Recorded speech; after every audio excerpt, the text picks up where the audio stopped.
ছোটবেলায় আমার সেই বন্ধুটির সেখানেই বেড়ে ওঠা। রায়হানদের বাড়ি থেকে ঠিক পশ্চিম দিকে ছিল বিশাল বড় একটা শ্মশান। আশেপাশের 10 গ্রামের যত মরা ছিল সেই শ্মশানেই পোড়ানো হতো। সন্ধ্যের পরে সে পথ দিয়ে কখনো কেউ যাতায়াত করত না। বিভিন্ন সময়ে বিভিন্ন রকমের কথা প্রচলিত ছিল সেই শ্মশানকে ঘিরে।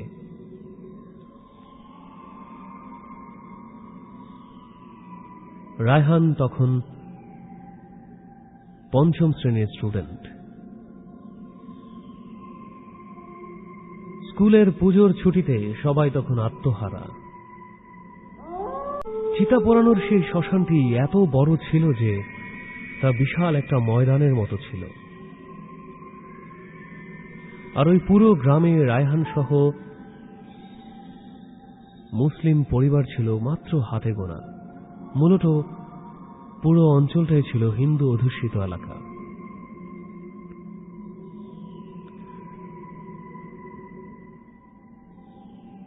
বাড়ি থেকে কড়া নির্দেশ ছিল কোনোভাবেই যেন চিতাখোলায় না যাওয়া হয়। স্কুল শেষ করে সবাই যে যার মতো বাড়ি ফিরে আসত, আবার গায়ের পথ ধরে চলে যেত স্কুলে। এভাবেই কাটছিল রায়হানদের দিন।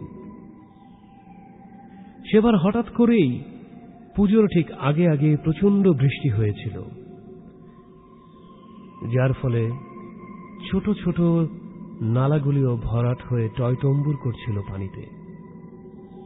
সেদিন স্কুল থেকে ফিরে খেলার কোনো জায়গায় খুঁজে পাচ্ছিল না রায়হানরা।